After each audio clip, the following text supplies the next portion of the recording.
In late August of 2015, Kuros traveled down to El Salvador, a Central American country rife with violence and poverty, to establish our third pepper spray distribution network.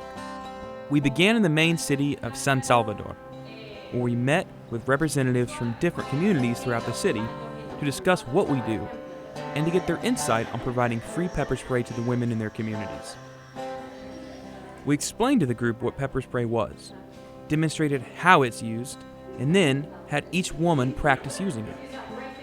After each woman had a chance to try it, we offered a can to each woman who wanted one. Everyone in attendance wanted a can.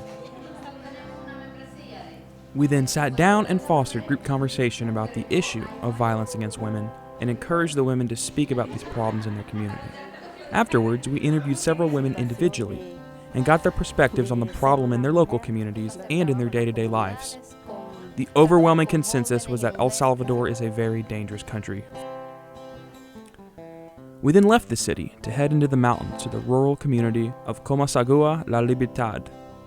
We followed the same model of education, practice, and conversation. Most of the women had never even heard of pepper spray and were very surprised by how far it could reach. They were all extremely excited about the idea of being able to protect themselves. After giving all of the representatives their own cans of pepper spray, we left the mountains, heading by boat to Isla Espiritu Santo, a small island just off the mainland. This island poses a unique situation, and that while their island is relatively safe, leaving the island is so dangerous that many of the women rarely leave, often foregoing jobs and education.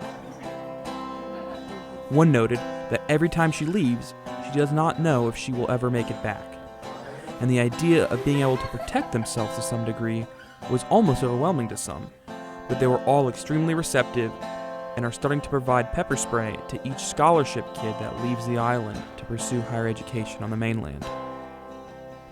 We are extremely excited about our new pepper spray distribution network, providing pepper spray to the women of El Salvador, and we look forward to continued drops.